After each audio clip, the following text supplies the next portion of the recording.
Assalamualaikum, good morning sa inyong lahat, sa mga kababayan natin mga Filipino, lalo na yung mga OFW, no? Tara samahan niyo ako at explore natin itong area kung saan ako nagstay. So as of now, nandito ako sa 4500 Wisconsin Avenue. Yan, Wisconsin Avenue. Dito yan sa Washington DC, Northwest. Yan. So, ito yung aking pinagstayan. So, makikita niyo yung kahabaan nito. Marami siyang mga establishments. Tenly Liquor, mga bilan ng alak yan. Ito guys, yung Whole Foods Market yan. Madalas ako mamili dyan. Mga organic kasi mga products nila dyan. So, kasi dito sa US, merong mga products na parang ginagawa nilang yung GMO na tinatawag. Tapos ito, yan, American Valley, dry cleaning yan. Ito, Guapos Mexican Delicacies, kasi maraming kainan dito guys eh. So samahan nyo ako para i-explore natin tong kahabaan na to. So ito, nandito ako sa may metro station ng Tenley Town. Train kasi yan, yan. Bababa ka dyan. Kasi dito sa DC, ang common public transportation dito is train and bus. So, meron din mga bus stops dito yan. Kaya yan, nakikita nyo yan. Bus stops yan. So, dito sa DC, kailangan mo mag-download ng tinatawag na Metro app para updated ka sa mga oras ng mga bus kung kailan darating. And particularly kung anong bus stop sila maghihinto, kasi hindi lahat ng bus ay humihinto sa mga bus stop. Meron talaga silang designated area para huminto. Yan, nakikita nyo itong Chick-fil-A. Kainan din yan. Itong Panera Bread, yan. Next time samahan nyo ako na mag food vlog, no? Para paki-like, share, and subscribe tong channel para magkaroon tayo ng maraming updates. Yan. Andito na tayo sa may Tenley Library. Library to guys. Yan, library. Yan. Tapos ito ang Chase Bank. Merong ambulansya dito, which is I don't know kung anong meron. Yan. Ito ang library. Tenley Friendships Library. Yan. So, mahabang walk tong Wisconsin Avenue. Mahabang walk dahil hanggang dulo pa siya papuntang downtown na Washington DC sa may Georgetown area yan. Pag sinabi mong Georgetown area, maraming mga yayamanin dun eh. Saka mga parang mga diplomats or mga may kaya yung mga nakatira doon at the same time mga nagtatrabaho. Ayan, so itong Chase Bank, yan. Itong Subway, may Masala Art din, may Indian restaurants dyan. Tapos ito, yan, ito simbahan to eh, at the same time parang eskwelahan to eh. St. Anne's Catholic Church. Ayan, kita niyo yung bandila oh.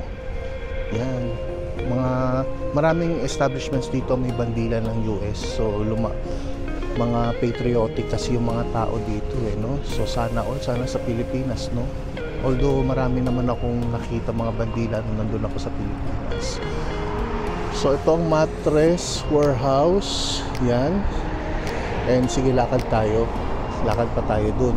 Guys, paki-subscribe to like, share, and subscribe tong video natin para sa mga susunod na updates. Yan, binabati ko yung mga OFW, lalo na sa Middle East. Yan, kamusta kayo sa mga taga-kasamahan ko dati sa Saudi, sa KFMMC, yung Quad Military Medical Complex yan, saka sa HMC na rin. So dun pa tayo, maglalakad pa tayo hanggang dun. So nakikita nyo yung mga puno yan, halos lanta kasi fall season ngayon eh. Pa winter, this coming December, ang forecast is pakapalang snow. So makikita natin kapag dumating ang December kung talagang makapalang snow. Pero usually accurate ang mga forecast nila dito eh. Ngayon is maaraw, mamaya yata is cloudy. Today is November 30. So ito yung simbahan guys. So yan ang simbahan na Catholic Church dito sa Wisconsin Avenue. Yan, St. Anne's Catholic Church. Yun. Tapos itong building na to guys, yan, yung may bandila. Parang College of Law yan dito eh. American University College of Law. Yan, naririnig yung kampana. Mag-start na yata ang misa, if I'm not mistaken. So, every 12 in the afternoon yata ang misa dito, if I'm not mistaken, no? Today is November 30, 11 o'clock, 38 degrees Fahrenheit. So, iba kasi ang system nila dito, units of system nila dito sa US. Fahrenheit ang ginagamit. So, siguro in Celsius, mga 4 degrees or 6 degrees in Celsius yan. Yan. So, ito guys, ang isang example ng bus stop. Yan. Tignan nyo yan. May mga number yan eh. Yan. Kasi ang bus dito may designated number. Yan. So, kailangan meron kang metro app dito. At the same time, yung metro app na yun para rin yun sa mga train.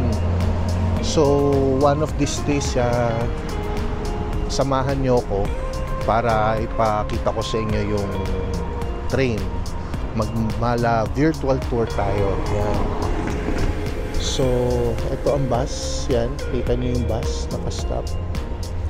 So, tatawid tayo dito sa kabila. Ayan. So, nandito na tayo. Ito, may kainan din dito. Yan. Yung burgers, fries. Ano ba to? Z-burger. Yan.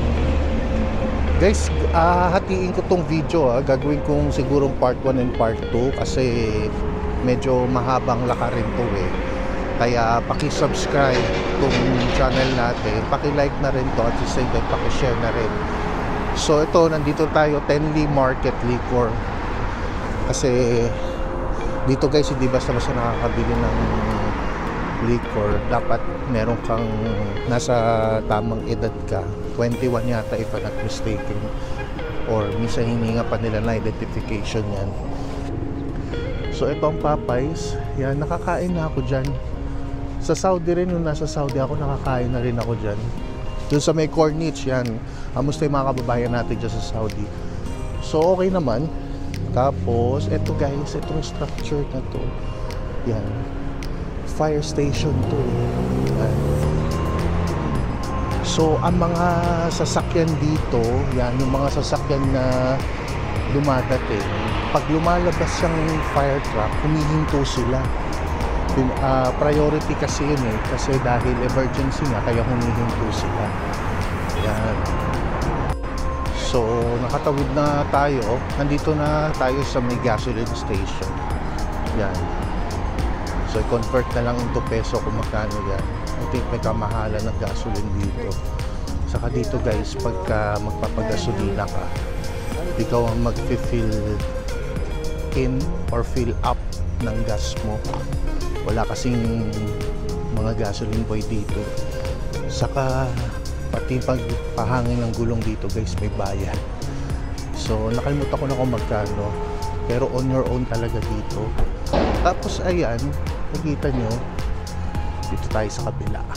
Ayan. Kainan din to, puro kainan, no? Yan ang favorite part natin, kainan. Kava. Nasa ng Kava. Yan, magkakatabi ang Kava and pizza sa Nando's. Yan, nakakain na ako dyan sa Kava. Mexican, ano yan, Mexican food. At the same time, healthy rin siya kasi parang they serves na puro vegetable. Tapos may toppings. Tapos mamili ka na lang ng meat of your choice. Usually chicken, yan. And pizza, masarap din dyan. Then Nando's peri-peri, parang ang peri-peri is Portuguese. Paki-comment nga kung tama yung sinasabi ko. I think Portuguese food yan eh. Pero masarap din yan. Sa Qatar, nakakain na rin ako dyan eh. Dito, okay naman din. Okay naman din dito. Halos pareho lang. Nagkakatalo lang siguro sa spices na ginagamit. Pero para mas prefer ko yung peri-peri dito. Meron din yata sa Philippines pero ibang peri-peri kasi yung nakainan ko. Yan.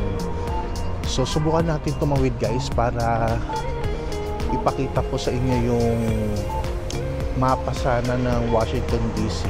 Of course, alam naman natin ng karamihan na ang Washington DC is the nation's capital. Yan. Pero before that, etong building na to guys, ito yan. Taiwan Embassy to eh, kung hindi ako nagkakamali. Dito kasi, sa street na to, itong Vanes. Ayan guys, itong nakikita nyo yan, yung Vanes Street, Northwest. Itong kahabaan na to, yan. Yan, pag diniretso nyo yan, marami ng embassy dyan eh, sa pagbaba. Papunta rin yan ng itong area na to or itong kalsada na to, palabas to ng papunta ka ng Washington Monument. Yan, one of these days babalik tayo para ipakita ko sa inyo. Samahan nyo ko, paki-like, share, and subscribe nga itong video natin. Tapos yung sinasabi ko nga kanina, itong building na to, yan, ano to eh, parang Taiwan Embassy to eh, kung hindi ako nagkakamali. Yan, tapos may mga bahay din dito, may mga bahay din dyan sa kahabaan na road na yan. So tapos ito, of course, McDonald's, hindi siya mawawala. McDonald's,